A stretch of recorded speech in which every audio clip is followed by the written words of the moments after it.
Hello बाळको, रोजिंदा जीवનમાં રસાયણ વિજ્ઞાનનો આપણો ચેપ્ટર આગળ વધારીએ। આપણે છેલ્લા પીરિયડની અંદર એન્ટી હિસ્ટામાઇન ભણ્યા હતા। હવે એના પછીનો ઔષધોનો વર્ગ આવે પ્રશાંતકો।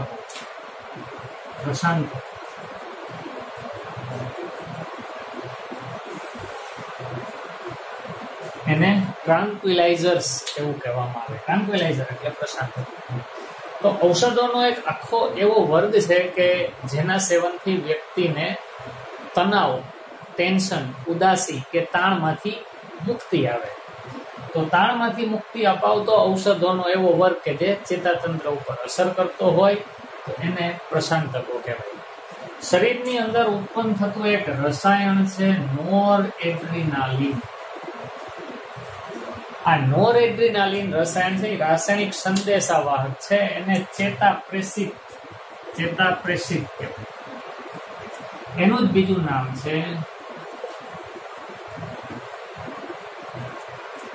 ન્યુરોટ્રાન્સમીટર।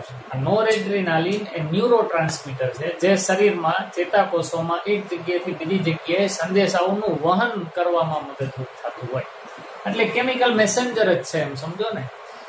આનું પ્રમાણ આપણા શરીરમાં નોર્મલી જેટલું હોવું જોઈએ એટલું હોય તો આપણે નોર્મલ, પણ માનો કે કોઈ કારણસર નોરએડ્રીનાલિનનું પ્રમાણ આપણા શરીરમાં ઘટે તો સંદેશાઓની આપલે ધીમી પડી જાય। એવી વખતે વ્યક્તિ ઉદાસીનતા અનુભવે, જેને આપણે અંગ્રેજીમાં ડિપ્રેશન પણ કહીએ। તો હવે આવા ડિપ્રેશનમાંથી એને બહાર લઈ આવવા માટે જે ઔષધનો ઉપયોગ થાય એવી ઔષધને પ્રશાંતકો અથવા તો એન્ટી ડિપ્રેશન્ટ ડ્રગ, ઉદાસીનતા વિરોધી ઔષધ એવું કહેવાય। આ ઔષધ કામ શું કરે તો કે ભાઈ નોરએડ્રીનાલિનનું વિઘટન કરી નાખતો જે ઉત્સેચક હોય ને એને આપણી ઔષધ નિષ્ક્રિય બનાવે। એટલે એવું વિચારી શકાય કે આ ઉત્સેચક કે જે નોરએડ્રીનાલિનની હારે જોડાઈને એનું વિઘટન કરાવી નાખે છે એવા ઉત્સેચકના એલોસ્ટેરિક સાઇટ હારે જોડાતું હશે, અથવા તો એ દવા પોતે જ ઉત્સેચકની હારે જોડાઈ જતી હશે જેથી નોરએડ્રીનાલિન એની હારે જોડાઈ ન શકે। એટલે નોરએડ્રીનાલિનનું વિઘટન થતું અટકે, એનું પ્રમાણ ધીમે ધીમે નોર્મલ બને, વ્યક્તિ ડિપ્રેશનમાંથી બહાર આવે। તો આવી ઔષધો મોટા ભાગે નિદ્રાકારી ઔષધોનો એક ઘટક પણ હોય છે। જેટલી ઊંઘની દવાઓ હોય એમાંથી ક્યારેક પ્રશાંતકોનો અમુક ઘટક પણ એની અંદર હાજર હોય છે। મોટા ભાગે ઊંઘની દવામાં પ્રશાંતકો હાજર હોય। હવે એવા કેટલાક પ્રશાંતકોની યાદી કે જે આપણી બુકમાં લખેલી છે એના નામ હું તમારી સામે પહેલા લખું છું। તો એમાં સૌથી પહેલા ક્લોર ડાઇએઝિઓક્સાઇડ, થોડાક નામ મોટા બનશે પણ યાદ તો આપણે રાખવાના જ છે। તમારે પણ બોલવાનું, ખાલી વાંચશો તો નામ યાદ નહીં રહે, ખાલી લખશો તો યાદ નહીં રહે, બોલવું ખાસ જરૂરી છે। કોઈ ન મળે તો તમે તમને જ સંભળાવો, ક્લોર ડાઇએઝિઓક્સાઇડ, મારી સાથે જ બોલો, ક્લોર ડાઇએઝિઓક્સાઇડ। બીજું છે મેપ્રોબામેટ।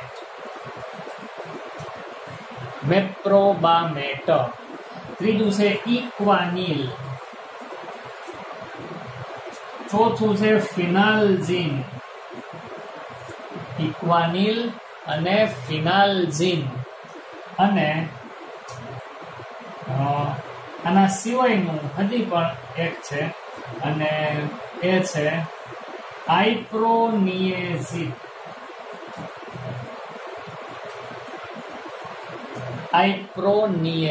આ 5 નામ પહેલા આપણે બરાબર મગજમાં બેસાડી દઈએ।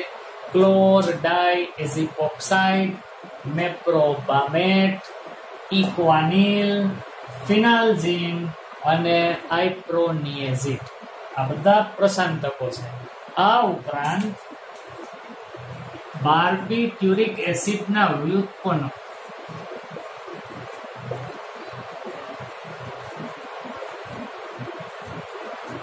એટલે કે બાર્બિટ્યુરિક એસિડના ડેરિવેટિવ, બાર્બિટ્યુરિક એસિડ માંથી બનતા હોય એવા ઔષધોનો પણ પ્રશાંતકો તરીકે ઉપયોગ થાય। એમાં 5 નામ છે। પહેલું નામ છે લ્યુમિનાલ, બીજું નામ છે વેરોનાલ, ત્રીજું નામ છે સેકોનાલ। લ્યુમિનાલ, વેરોનાલ, સેકોનાલ ચોથું નામ છે એમાઇટાલ અને પાંચમું નામ છે નેમ્બ્યુટાલ. એમાઇટાલ અને નેમ્બ્યુટાલ. ફરીથી પાછા પાંચ બોલી જાઉં છું. લ્યુમિનાલ, વેરોનાલ, સેકોનાલ, એમાઇટાલ અને નેમ્બ્યુટાલ. આ એક જ ક્રમમાં યાદ રાખવાનો પ્રયત્ન કરો. એવું જરૂરી નથી કે મેં જે ક્રમમાં લખ્યું છે એ જ ક્રમમાં તમારે યાદ રાખવું. તમને જે ક્રમ અનુકૂળ પડે, પણ એક નક્કી કરી રાખો કે હું આને આ ક્રમમાં જ યાદ રાખીશ. મેં આવું નક્કી કર્યું છે કે હું લ્યુમિનાલ, વેરોનાલ, સેકોનાલ, એમાઇટાલ અને નેમ્બ્યુટાલ એ ક્રમમાં યાદ રાખીશ. તો આ પાંચ કોણ? તો કે બાર્બિટ્યુરિક એસિડના વ્યુત્પન્નો. આપણે પાઠની શરૂઆતમાં ભણ્યા હતા, એક સમાન રાસાયણિક બંધારણ ધરાવતી ઔષધોના ગુણ પણ સમાન હોય. રાસાયણિક બંધારણને આધારે ઔષધોનું વર્ગીકરણ 4 વિભાગ પડ્યા હતા ને, ગુણને આધારે, કાર્યને આધારે, રાસાયણિક બંધારણને આધારે, આણ્વીય લક્ષ્યને આધારે. તેમાં જે રાસાયણિક બંધારણ વાળી વાત હતી ત્યારે મેં એવું કીધું હતું કે આ ચેપ્ટરમાં આગળ આવશે ત્યારે તમને યાદી અપાવીશ. તો આ બાર્બિટ્યુરિક એસિડ જેવું જ બંધારણ ધરાવતા 5 ઔષધો છે. બધાયનો ગુણ શું? તો કે પ્રશાંતકો તરીકે એ ઉપયોગમાં આવતા હોય છે. અને આ ઔષધો એવા છે કે જેના કારણે વ્યક્તિને ઊંઘ પણ આવે, એટલે આ બધા નિદ્રાકારી ઔષધો કહેવાય. એને અંગ્રેજીમાં સિડેટિવ એવું કહેવામાં આવે. સિડેશન એટલે નિદ્રા કે ઊંઘ, તો નિદ્રાકારી એટલે સિડેટિવ ઔષધ. એટલે આ દવાઓના સેવનથી વ્યક્તિ અથવા તો જે દર્દીને આ દવા આપવામાં આવી હોય એને ઊંઘ આવે, એટલે શાંત થઈ અને સૂતો રહે. તો આટલા નામ આપણી બુકમાં છે. આ ઉપરાંત હજી 2 નામ આપણી બુકમાં છે. એ નામ ક્યાં? તો કે એક સેરોટોનિન અને બીજું વેલિયમ. સેરોટોનિન અને વેલિયમ આ 2 પણ કુદરતી પ્રશાંતકો છે કે જે આપણા શરીરમાં જ ઉત્પન્ન થતા હોય. આના સિવાય બીજા પણ કેટલાક માનસિક રોગોની સારવારમાં વપરાતી દવાઓ કે જે પ્રશાંતકો તરીકે વપરાય છે, એમાંથી આપણે 1-2 નામ લખીએ. ક્લોનાઝીપામ અને લોરાઝીપામ આ 2 પણ પ્રશાંતકો છે. એ બેન્ઝોડાયઝીપાઇન વર્ગની દવા કહેવાય. જેમાં કેમ બાર્બિટ્યુરિક એસિડના વ્યુત્પન્નો છે, એમાં આ બંને બેન્ઝોડાયઝીપાઇન્સ કહેવાય. તો આટલા આપણા પ્રશાંતકોની ટૂંક નોંધ થઈ. આ પણ 2 કે 3 માર્કમાં પૂછાય. આપણા બધા જ નામ આપણા જવાબની અંદર હાજર હોવા જોઈએ. હું આખો જવાબ ફરીથી તમારી સામે બોલું છું, ધ્યાનથી સાંભળો. પ્રશાંતકો ચેતાતંત્રને અસર કરતા ઔષધોનો એવો વર્ગ કે જે વ્યક્તિને માનસિક બીમારીમાંથી સાજા થવામાં મદદરૂપ થતો હોય એને પ્રશાંતકો કહેવાય. આપણા શરીરની અંદર એક રસાયણ ઉત્પન્ન થતું હોય જેને કહેવાય નોરેટ્રિનાલિન, જે ચેતાપ્રેષિત છે. એનું યોગ્ય પ્રમાણ વ્યક્તિને સ્વસ્થ રાખે, પણ કોઈ કારણસર એનું પ્રમાણ ઘટે તો વ્યક્તિ ઉદાસીનતા અનુભવે, જેને ડિપ્રેશન પણ કહેવાય. આવી પરિસ્થિતિમાં એવી ઔષધોનો ઉપયોગ કરવામાં આવે કે જે વ્યક્તિને ડિપ્રેશનમાંથી બહાર લઈ આવે, એટલે કે નોરેટ્રિનાલિનનું વિઘટન કરતા ઉત્સેચકને નિષ્ક્રિય બનાવી નાખે. આવી ઔષધને એન્ટી ડિપ્રેશન્ટ ડ્રગ કહેવાય. આવી ઔષધોમાં ક્લોરડાયઝિપોક્સાઇડ, મેપ્રોબામેટ, ઇક્વાનિલ, ફિનાલ્ઝિન અને આઇપ્રોનિએઝિડ આ માઇલ્ડ પ્રશાંતકો છે. આ ઉપરાંત બાર્બિટ્યુરિક એસિડના કેટલાક વ્યુત્પન્નોનો પણ પ્રશાંતકો તરીકે ઉપયોગ થાય. 5 છે: લ્યુમિનાલ, વેરોનાલ, સેકોનાલ, એમાઇટાલ અને નેમ્બ્યુટાલ. આ બધી જ ઔષધો કેવી? તો કે નિદ્રાકારી છે, સિડેટિવ છે, લેવાથી ઊંઘ આવે. આ સિવાય સેરોટોનિન અને વેલિયમ પણ પ્રશાંતકો તરીકે વપરાતા ઔષધો થયા. અને 2 વધારાના નામ ક્લોનાઝીપામ અને લોરાઝીપામ આ બંને બેન્ઝોડાયઝીપાઇન્સ છે. તો આ તો આપણું પ્રશાંતકો એવો ઔષધોનો વર્ગ. હવે આપણે જોશું વેદનાહર ઔષધ. એમાં બિનમાદક અને માદક એ બંને છે. તો અત્યારે તમારી સામે મુદ્દા છે બાળકો, આ મુદ્દાઓને લખી લ્યો તો પણ તમે જવાબ તૈયાર કરી શકશો. નામ બધાય ચોક્કસ ક્રમમાં યાદ રાખો અને ટેક્સ્ટ બુકમાંથી આપણો આ જવાબ તમારી નોટબુકમાં લખી અને પ્રિપેર કરો. તો બાળકો હવે આગળ જોઈએ આપણે વેદનાહર ઔષધો. ચેતાતંત્રને અસર કરતા ઔષધોને આપણે ભણીએ છીએ. પેલા ચાર્ટને યાદ કરો. એમાં પ્રશાંતકો અને વેદનાહર ઔષધો એવા બે ભાગ હતા. પ્રશાંતકો આપણે હમણાં ભણ્યા. હવે આપણે ભણીએ વેદનાહર ઔષધો. એને અંગ્રેજીમાં કહેશું આપણે એનાલ્જેસિક્સ. બહુ જ સરસ ટોપિક છે અને બહુ જાણીતો ઔષધનો વર્ગ છે. આપણે આપણા રોજિંદા જીવનમાં ઘણી બધી વખત એનો ક્યાંક ને ક્યાંક ઉપયોગ કરેલો જ હશે. હમણાં નામ આવશે એટલે તમને ખ્યાલ આવવા મળશે. તો વાત શરૂ કરીએ. આ એવી ઔષધો છે, સૌથી પહેલા તો એ ધ્યાનમાં રાખવું કે આ ચેતાતંત્રને અસર કરતા ઔષધોનો એક ભાગ છે. એનો અર્થ એવો કે આ ચેતાતંત્રની હારે કંઈક તો રિલેટેડ છે. જેમ પ્રશાંતકો હતા એમ આ પણ ચેતાતંત્રમાં કોઈ પણ પ્રકારની ખલેલ પહોંચાડ્યા વગર, વ્યક્તિને બેભાન કર્યા વગર અથવા તો એના ચેતાતંત્રને સેજ પણ ડિસ્ટર્બ કર્યા વગર દુખાવામાં રાહત આપતી દવાઓ હોય એને વેદનાહર ઔષધો કહેવાય. ચેતાતંત્રને જ અસર કરે છે પણ ચેતાતંત્રની ક્રિયાવિધિમાં કોઈ ખલેલ ના પહોંચાડે. એટલે આ દવા લેવાથી ઊંઘ ના આવતી હોય, આ દવા લેવાથી વ્યક્તિને માનસિક સ્ટ્રેસ અથવા તો ચક્કર કે આ તે કે એવું કંઈ પણ ન થતું હોય એવી આ ઔષધોના વર્ગની વાત છે. એટલે દુખાવાને જ રાહત આપવાનું એકમાત્ર આનું કામ છે. હેતુથી આવી ઔષધો બનાવેલી છે પણ એની સાથે સાથે બીજા કામ પણ કરશે. તો ભણવાનું શરૂ કરીએ. સૌથી પહેલા એક શબ્દ તમારી સામે લખું છું. શબ્દ છે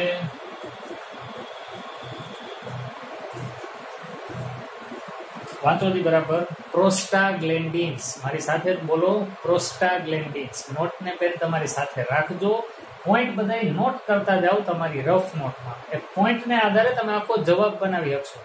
આપણે હાઈસ્કૂલમાં કે એનાથી નાના સ્ટાન્ડર્ડમાં ભણતા ને ત્યારે આપણને પેપરમાં ગુજરાતીમાં કે અંગ્રેજીમાં અમુક પોઈન્ટ્સ આપેલા હોય, એના ઉપરથી આપણે પેરેગ્રાફ કે સ્ટોરી બનાવતા.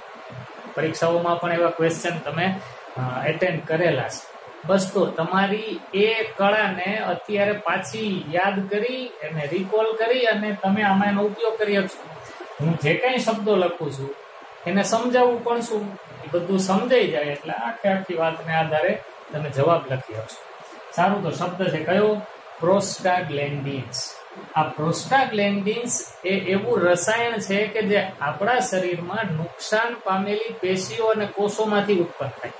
કોઈ એક જગ્યાએ કંઈક વાગે એટલે કેટલા બધા કોષોને નુકસાન થયું. એ નુકસાન જાજુ હોય તો એના કારણે ત્યાં પ્રોસ્ટાગ્લેન્ડિન ઉત્પન્ન થાય. એ પ્રોસ્ટાગ્લેન્ડિન જ્યારે ચેતાતંતુઓના સંપર્કમાં આવે એટલે આપણને દુખાવો થાય. ક્યારેક સતત એ ચેતાતંતુઓના સંપર્કમાં જ રીતે રાખે તો પેઇન એક ધારો થાય, બળતરા એક ધારી થાય. અને ક્યારેક એ હલચલને કારણે ચેતાતંતુઓના સંપર્કમાં આવતું હોય તો ત્યારે દુખાવો છે એ કટકે કટકે થાય. જેને આપણે કાઠિયાવાડી ભાષામાં એક મસ્ત શબ્દ છે હબાકા. હબાકા નીકળતા હોય એવું બોલીએ ને, તો એ પ્રોસ્ટાગ્લેન્ડિન્સ જ્યારે ચેતાતંતુના સંપર્કમાં આવે છે ત્યારે શક્ય બને છે. એટલે દુખાવો થવા માટે જવાબદાર રસાયણ પ્રોસ્ટાગ્લેન્ડિન્સ છે. તો હવે દુખાવો મટાડવો હોય તો શું કરવું પડે? તો કે આ પ્રોસ્ટાગ્લેન્ડિનને કાં તો ઉત્પન્ન થતું રોકવું પડે અથવા તો ઉત્પન્ન થયેલું પ્રોસ્ટાગ્લેન્ડિન ચેતાતંતુઓના સંપર્કમાં આવતું રોકવું પડે અને એના માટે એનું વિઘટન કરાવવું પડે. તો એવી ઔષધો કે જે પ્રોસ્ટાગ્લેન્ડિનનું વિઘટન કરી દુખાવામાં રાહત આપે એને વેદનાહર અથવા એનાલ્જેસિક્સ કહેવાય. એના બે ભાગ છે. પહેલો ભાગ બિનમાદક,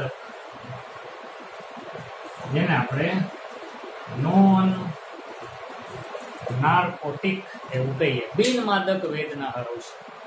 આ એવા પ્રકારની ઔષધો છે કે જેનું સેવન કરવાથી વ્યક્તિને ઊંઘ આવતી નથી, વ્યક્તિને એની આદત પણ પડતી નથી અને એના જાગૃતિ અવસ્થામાં કોઈ ખલેલ પણ પડતી નથી.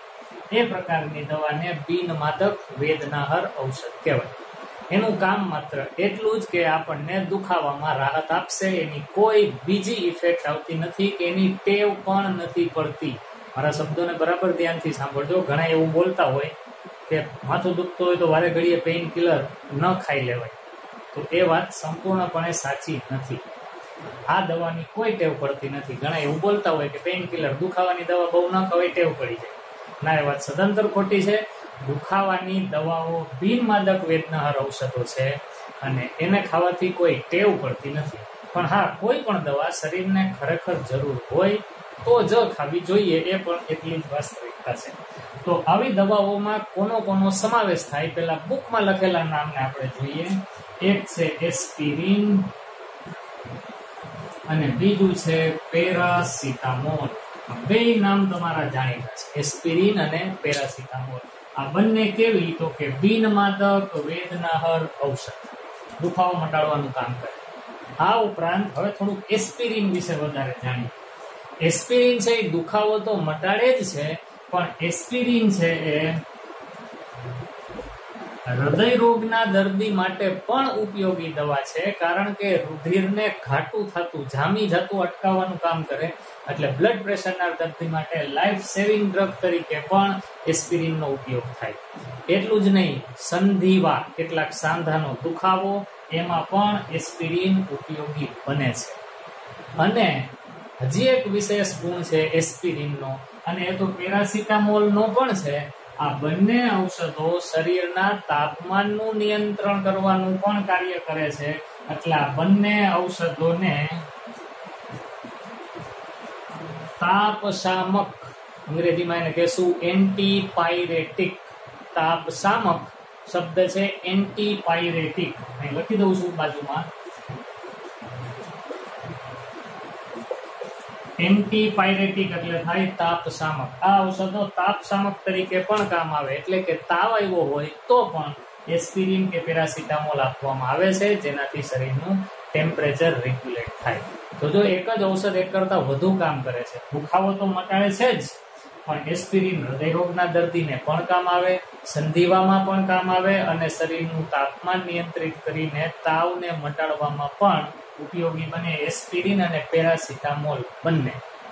ચાલો આગળ વાત કરીએ. હવે કેટલાક વધારાના નામ કે જે બિનમાદક વેદનાહાર ઔષધો છે અને આપણે રોજિંદા જીવનમાં એનો ઉપયોગ પણ કરીએ છીએ.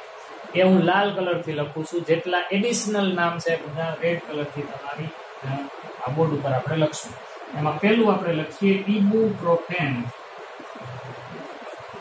જેને માર્કેટમાં બ્રુફેન એવા બ્રાન્ડ નેમથી ઓળખવામાં આવે છે. વેદનાહાર ઔષધ છે, બિનમાદક છે, કોઈ ટેવ પડે નહીં. એના પછી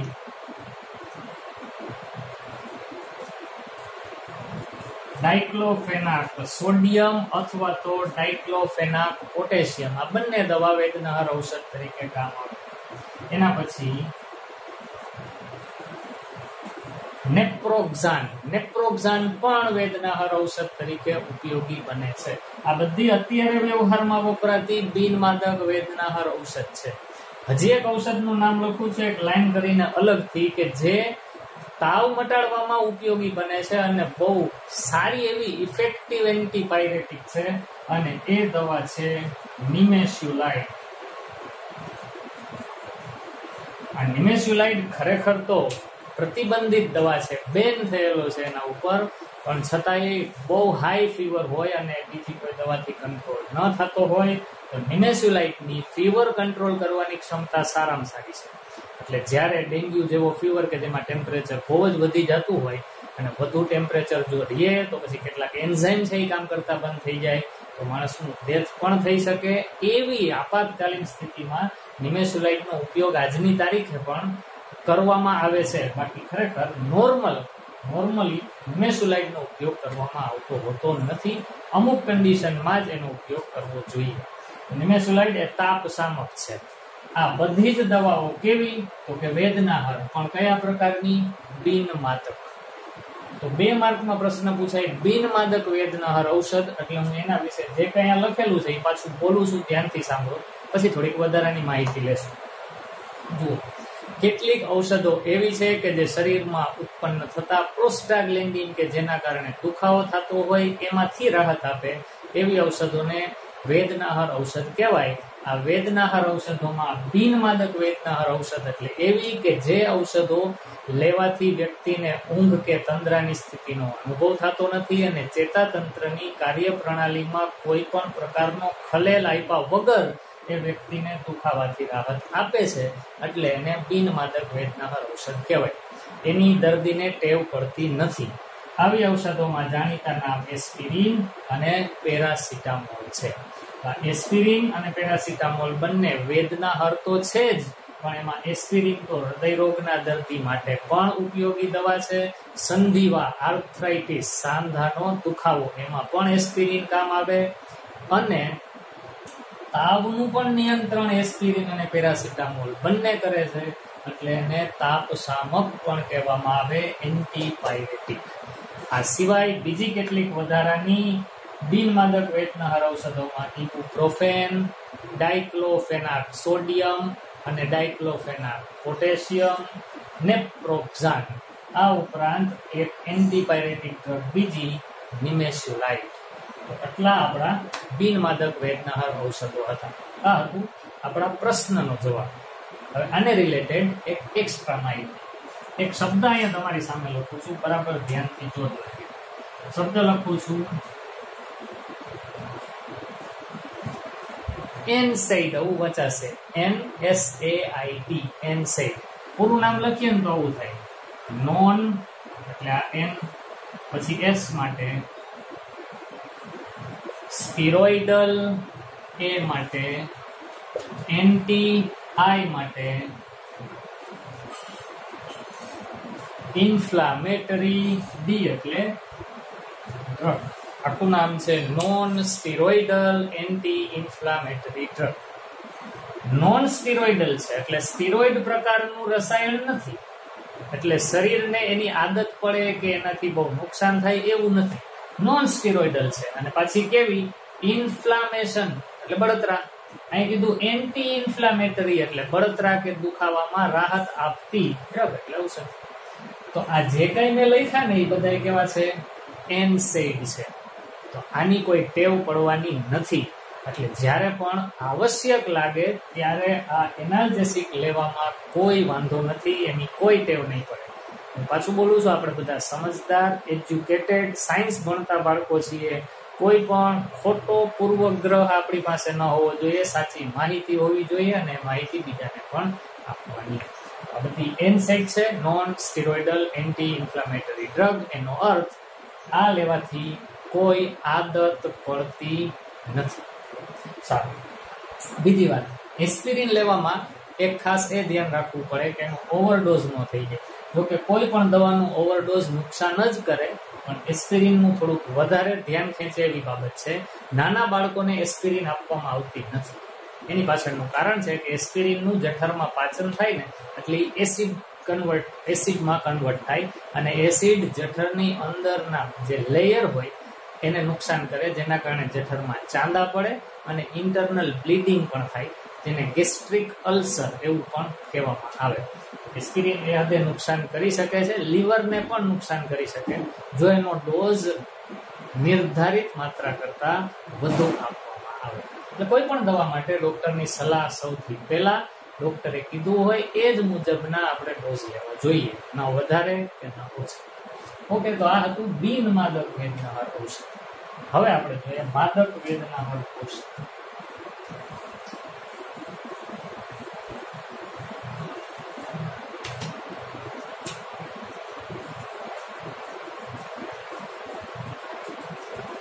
એને આપણે કહીશું નાર્કોટિક,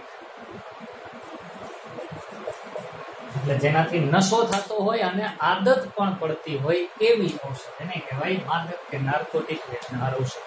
તો એવી ઔષધ કે જે દુખાવો મટાડવા માટે ઉપયોગમાં લેવાય છે, પણ એ ઔષધને કારણે વ્યક્તિને તંદ્રાની સ્થિતિનો અનુભવ થાય અથવા તો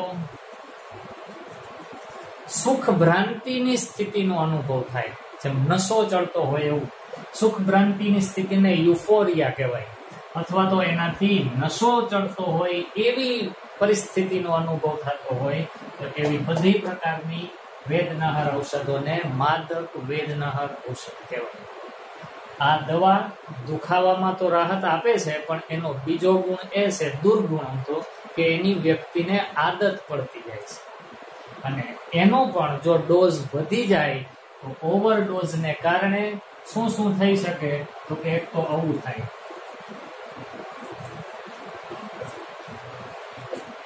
અસામાન્ય ઘેરી નિદ્રા, જરૂર કરતા ઓવરડોઝ થઈ જાય માદક વેદનાહાર ઔષધનો, તો એ વ્યક્તિને ઝાઝી બધી ઊંઘ આવે. એટલે જનરલી માણસ 6-7 કલાક બહુ તો સૂતો હોય, પછી તો એની ઊંઘ ઉડી જ જાય. પણ આ દવાનો ઓવરડોઝ થઈ જાય તો કદાચ 12, 15, 17 કલાક, 24 કલાક સુધી એ માણસ ઉઠે નહીં એવું બને, જેને બોલાય અસામાન્ય ઘેરી નિદ્રા. હવે આ તો મારે ના કહેવું પડવું જોઈએ, ઘણા નિંદ્રા બોલે, નિંદ્રા. નિંદ્રા યોગ્ય શબ્દ નથી, માથે અહીંયા અનુસ્વાર નથી, નિદ્રા, નિંદ્રા નહીં, નિદ્રા. એટલે હવે બોલવામાં પણ આ વસ્તુને ધ્યાનમાં તમે લેતા જશો, પણ છતાંય નિદ્રા. મેં ઘણી જગ્યાએ નિંદ્રા એવું ઉચ્ચારણ કરતા બાળકોને અને મોટાઓને પણ સાંભળેલા છે. પ્રોપર વર્ડ છે નિદ્રા. અસામાન્ય ઘેરી નિદ્રા આવી શકે. તાણ આંચકી,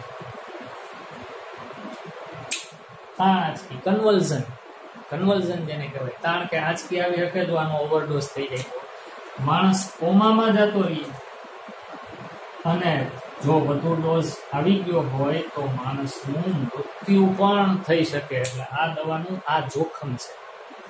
દુખાવો મટાડવામાં કામ આવે, પણ જરૂર કરતા વધુ માત્રામાં લેવાઈ જાય તો આ પરિસ્થિતિ પણ સર્જાય. અને બીજો એક દુર્ગુણ કે એની વ્યક્તિને ટેવ પડે. તો આવી દવા કઈ? તો ખાસ કરીને અત્યારે અફીણ અને એમાંથી મળતા તેના વ્યુત્પન્નો. અફીણમાં મળે કોણ? તો કે કોડેઇન, પછી કોકેઇન, પછી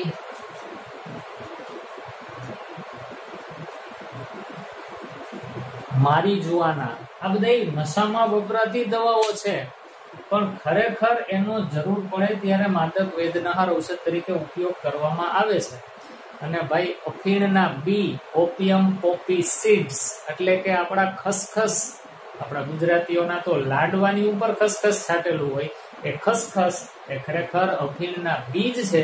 એનું પણ જરૂર કરતા વધુ પ્રમાણ લેવાઈ જાય તો એ પણ તમને અસામાન્ય ઘેરી નિદ્રા આપે. એટલે લાડુ વધારે ખાતા હોય ખસખસ વાળા તો પછી ઊંઘ પણ વધુ આવે. એની પાછળનું કારણ ખસખસમાં રહેલું અફીણ છે. તો હવે પ્રશ્ન એ થાય કે આટલી બધી ખામીઓ હોવા છતાં આનો ઉપયોગ શું થતો હશે? હા, કરવો પડે છે. કઈ જગ્યાએ? તો કે એવી કોઈ સર્જરી હોય, મેજર સર્જરી, જેમ કે ઓપન હાર્ટ સર્જરી કરવાની થતી હોય તો શરીર દિવાલને ચીરી અને ઓપરેશન કરતા હોય, તો ઓપરેશન પછી ટાંકા લે તો ઓપરેશન વખતે તો એનેસ્થેસિયા આપેલું હોય એટલે દર્દીને કોઈ દુઃખનો અહેસાસ થતો નથી. પણ ઓપરેશન પતી ગયા પછી પોસ્ટ ઓપરેટિવ પેઇન હોય છે, ઓપરેશન પછીનો દુખાવો, એ કોઈ સામાન્ય બિનમાદક વેદનાહાર ઔષધ એમાં કામ આવતી નથી. ત્યારે ડોક્ટર એને માદક વેદનાહાર ઔષધો પોતે નિયંત્રિત કરેલા ડોઝમાં આપતા હોય છે, પોતાની દેખરેખ હેઠળ. એટલે કે આ બધી દવાઓ ડોક્ટરના પ્રિસ્ક્રિપ્શન વગર મળે જ નહીં. પેરાસિટામોલ તમને મળી જાય, તમારી રીતના પણ મેડિકલ સ્ટોરે લેવા જાવ. માદક વેદનાહાર ઔષધો પ્રિસ્ક્રિપ્શન વગર મળતી નથી. એની પાછળનું કારણ એના આ દુર્ગુણ છે. પછી બીજું, પ્રસૂતિ વખતેની પીડામાં રાહત આપવા માટે પણ આ માદક વેદનાહાર ઔષધોનો ઉપયોગ થાય. કેટલાક કેન્સર જેવા રોગોનું પેઇન હોય, છેલ્લા સ્ટેજનું કેન્સર ને અમુક પ્રકારના દુખાવા અસહ્ય થતા હોય, ત્યારે પણ આ માદક વેદનાહાર ઔષધોનો ઉપયોગ કરવામાં આવે. તો આ હતા વેદનાહાર ઔષધોના 2 પ્રકાર. પહેલું હતું બિનમાદક, આ છે માદક. આમાં નામ ખાલી એટલા જ યાદ રાખવાના છે, અફીણ અને એના વ્યુત્પન્નો. એમાં કોણ? તો કે કોડેઇન અને કોકેઇન. અને મારીજુઆના કદાચ તમને યાદ ન રહે તો નો પ્રોબ્લેમ, પણ ઘણી રેફરન્સ બુક્સમાં આ નામ પણ લખેલું છે. કદાચ MCQમાં ત્યાં એની જરૂર પડે. બધા નશા માટે વપરાતા રસાયણો છે. તો અહીંયા આપણો આજનો આ લેક્ચર પૂરો કરીએ કે જેમાં આપણે ચેતાતંત્રને અસર કરતા ઔષધોમાંથી પહેલા આપણે ભણ્યા હતા પ્રશાંતકો, અને પછી આ ભણ્યા વેદનાહાર ઔષધો, ને એના 2 પોર્શન બિનમાદક અને માદક. હજી ઘણું આમાં તમને જાજુ બધું કહેવાનું છે, પણ એ અત્યારે જ બધું કહી દેશું તો કદાચ તમારી પાસે માહિતી થોડી ઓવરલોડ થઈ જશે. એટલે શીખતા જાય એમ તમને કહેતા જશું. કેટલાકના સ્ટ્રક્ચર, એ સ્ટ્રક્ચર કઈ રીતે બને છે, જે આપણે શીખવા જરૂરી છે એ આપણે એવું લાગશે તો પાઠના અંતે એ બધી એક્સ્ટ્રા માહિતી આપણે એક સાથે શીખશું. સારું, તો તમારું વાંચન લેખન ચાલુ રાખજો. પહેલા કીધું એ પ્રમાણે મુદ્દાઓ જો મેં લખેલા છે એના ઉપરથી હું આખો જવાબ બોલ્યો છું. હવે તમારી સામે આખા મુદ્દા છે તો તમે એવી ટ્રાય કરજો, વિડીયો પોઝ કરી અથવા તો સ્ક્રીનશોટ લઈ બુકમાંથી એકવાર વાંચી અને આ મુદ્દાઓને જોઈને તમે વાક્ય બનાવી શકો છો કે નહીં ચેક કરજો. મને જવાબ આવડી ગયો કે નહીં એની મારે પોતાએ ખાતરી કરવાની, તો જ મને કોન્ફિડન્સ આવે. ખાલી વાંચીને મૂકી દેવાથી આવડી ગયો હશે એવું માની લેવાનું નથી થતું. ખાતરી કરો આવડ્યું કે નહીં પછી. અને આજનું કામ આજે જ તૈયાર કરો. અને એક વિડીયોમાં આપણે એક ટોપિક જ લઈએ છીએ. એટલો ટોપિક તૈયાર કરવો તો તમારા માટે બહુ સહેલો છે ને વિડીયો છે એટલે બધું ફાયદો છે. જો આ હું ક્લાસરૂમમાં તમને ભણાવતો હોય તો હું તો લેક્ચર પૂરો કરીને વયો ગયો એટલે કામ પૂરું થઈ ગયું. પણ આ વિડીયો છે તમારી સામે એટલે તમારે મારી પાસે જેટલી વાર બોલાવવું હોય એટલી વાર તમે તમારા આંગળીના ટેરવે બોલાવી શકશો. એનો લાભ લ્યો અને મેક્સિમમ તૈયાર કરો. હા, લાઈક કરજો, કમેન્ટ્સ પણ લખજો. તમારા કોઈ ડાઉટ હોય તો એ પણ લખજો. સબસ્ક્રાઇબ કરવાનું બાકી હોય તો સબસ્ક્રાઇબ કરો અને બીજાને પણ કહો. જ્ઞાન વેચવાથી વધશે એટલે શક્ય એટલું વેચો.